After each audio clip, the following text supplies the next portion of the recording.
Hey, what's up, everybody? This is Charles Savance, and welcome you guys to another episode of the Dreamers Pro Show, where we cover everything from sports, hot topics, classic debates, entertainment, and we give you guys a fresh perspective on things and how we see them.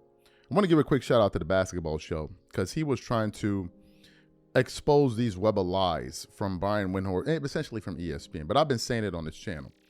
As you guys know, whenever these kind of news come out, we usually go live, and thank God, whenever I see these posts on Instagram or Twitter, whatever it is, I always send it to my group chat, right? Because that's why I'm able to, so it's easy for me to access it during the lives, to show it to you guys. But I've been noticing that the lies from these guys it's beginning to pile up.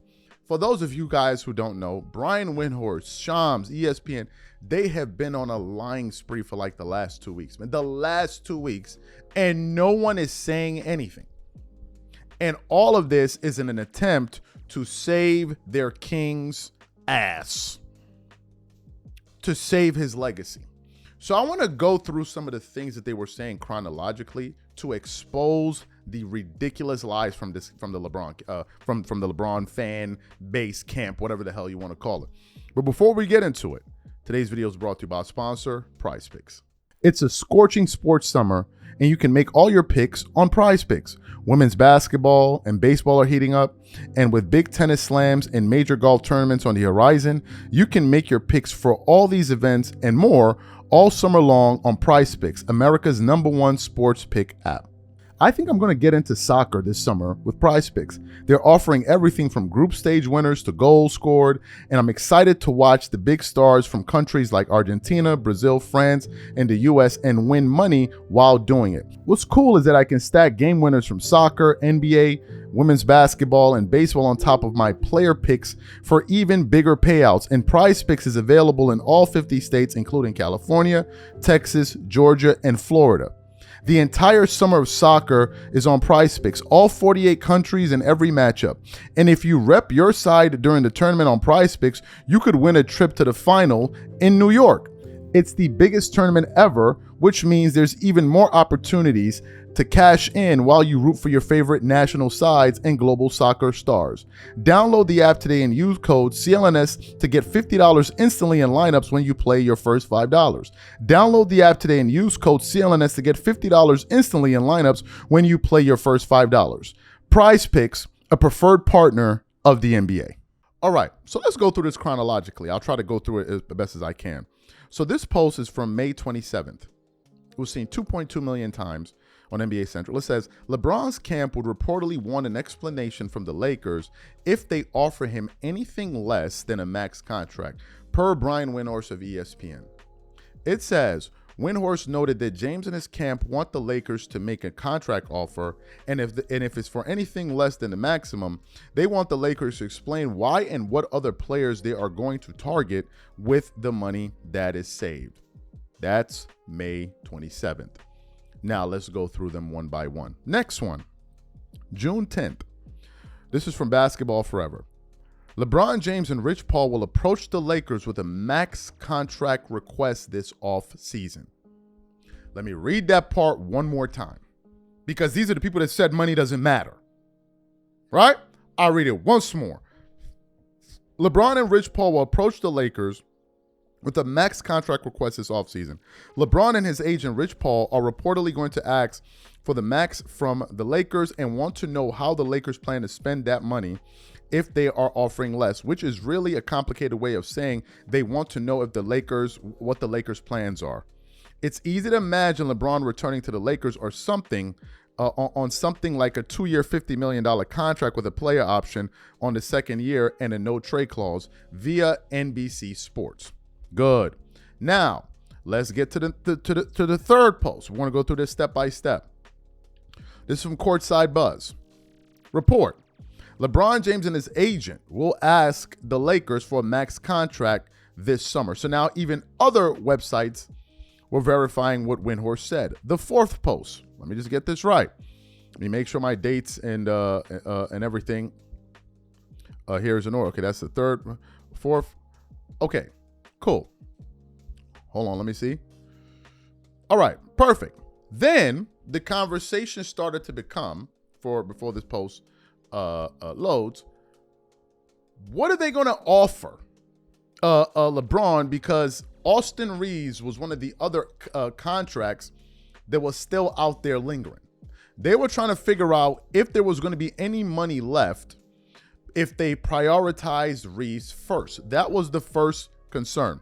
So let me show you the fourth post. It says this. This was on June the 12th. We just came from the 10th. This is the 12th. It says, Rich Paul says about 10 to 12 teams have called him with interest in LeBron James. Now, on the next slide is a video, and I want to play the video for you guys and listen to Rich Paul saying that there are 10 to 12 teams calling for LeBron James. I can tell you this. I tell you guys this. There has been incoming calls from every team with the excitement of possibly him playing for them. And so at 41 years of age, going on 42, I think that's something to be extremely proud about. And, you know, just it's one of those things where it's like, wow, even at 42, I'm still wanted. That's admirable. You had to put a number on that, and obviously you rep him as well, so the higher the number would be better for your leverage, but everybody understands everything. Would you say 5 to 10 teams have called him, or like the teams that could potentially get him? If like, would you be able to put a number on that? Like the Pacers called, obviously. Yeah, I would say, without naming names, I would say, yeah, about 10 to 12. 5, 10, 12. Okay, all right, we appreciate it. Good. You heard that. The next post, this is on June the 13th. Nets want to offer Reeves 4-year, $175 million. The Brooklyn Nets are expected to offer Reeves a $175 million contract next season. This is when things began to shift. Because remember, LeBron and his guys wanted all the money, justifiably so. Then the next post came out on the 16th. It says this. $50 million contract extension. LeBron James and Rich Paul reportedly expected to ask the Lakers for a 1-year max contract worth $57 million. Now, this post was from through Full Court Pass. We couldn't 100%, we couldn't 100% verify if that was true. But the story out there, the scuttlebutt as they call it, was that he was looking for max dollars. Next post. Basketball forever. A reunion between LeBron James and Kevin Love could be brewing in Los Angeles. According to Mark Spears, LeBron is expected back with the Lakers, and his former Cavaliers teammate with whom he won the 2016 title could join him as well via ESPN and the NBA. They were so sure that the Lakers are going to offer him max money that they started putting out reports that Kevin Love was going to join the team. But it gets much worse. Then we have the next post, June the 17th. Mark Spears, it says, look, I'm hearing that LeBron's likely coming back to the Lakers. Okay, and then Kevin Love, and so that's also ESPN, the same company, as well, reporting that news. Now, I want to get to the next one because we have so many posts up here. Some Legion of Hoops. Just give me a second. Right. So then we get the next one, June 18th. Sideline sources report the Lakers are not expected to offer LeBron anything than a max contract. That was the next post. Now, something interesting had occurred because earlier in the month, Windhorst said this on ESPN, and I want to put it up here. It says, it's from NBA Central, the Lakers and LeBron are negotiating a new contract per Brian Windhorst. I think the focus right now is making a deal with the Lakers. Right now, he's allowed to negotiate with the Lakers, and I believe they're negotiating. I believe they're going back and forth. Then I don't know if you guys remember, then the report came out that the Lakers and LeBron had not been in any conversation whatsoever. But back to this June 18 post from Legion of Hoops. This one says, Sam Amick says there are 6 out of 10 chances the Lakers bring back Austin Reeves. If Austin gets paid, there's not enough money for LeBron to feel respected, and then I could see him going up to the West Coast to the Warriors. On the 22nd, sideline sources reported there is pressure to deliver on plans presented to Luka Doncic last year. The promises made to Doncic and his representatives before he signed an extension with the Lakers weren't to have a good month, and they weren't to undertake a slow build to count on marginal improvements built by continuity and internal growth. The plans were bigger. Those promises were to give a locker room full of his type of players so he can find him replicants, if not improvements, of the balanced roster he made the finals with back on the 2024. Good. Then, so I just read that one there.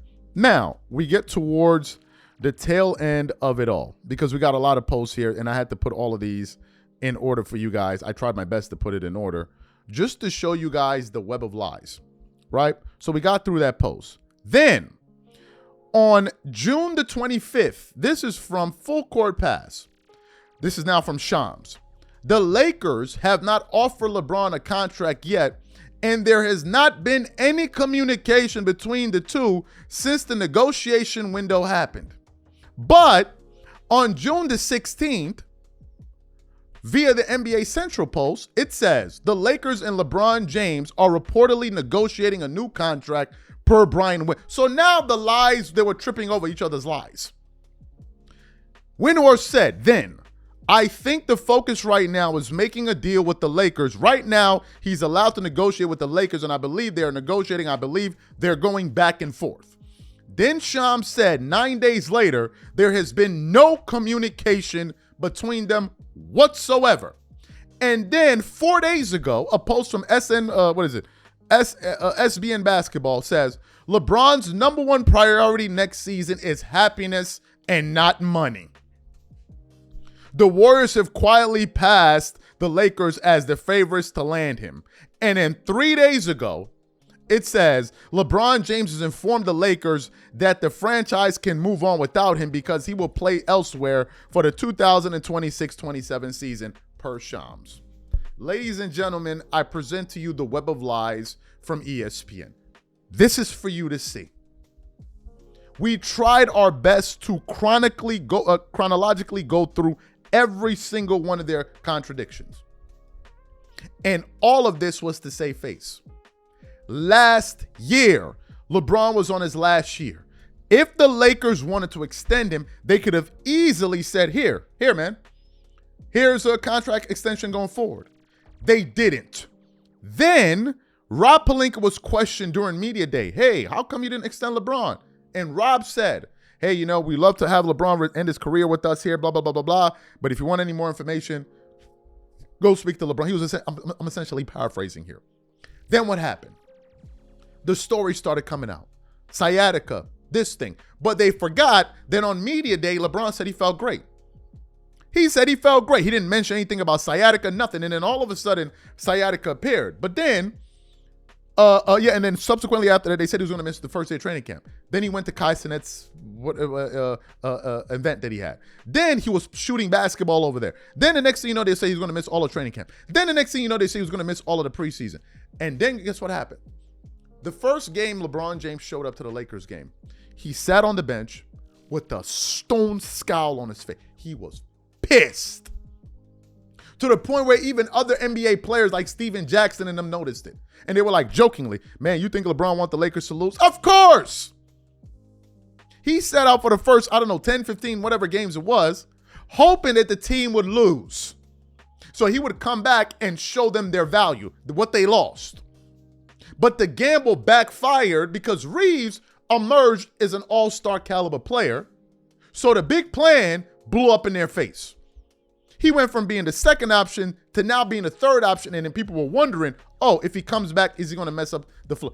All of this was about money from the start. It ain't got to do with happiness. It's all been about money.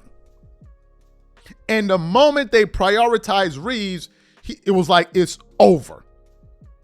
There was no communication. There was no, they wanted the max money. We even read you, they wanted them to explain to them, multiple people reported this.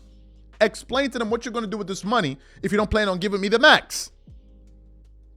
And the Lakers just went off with their business. One of them is saying, oh, there's communication. The next one said, there's been no communication at all. So which one is it?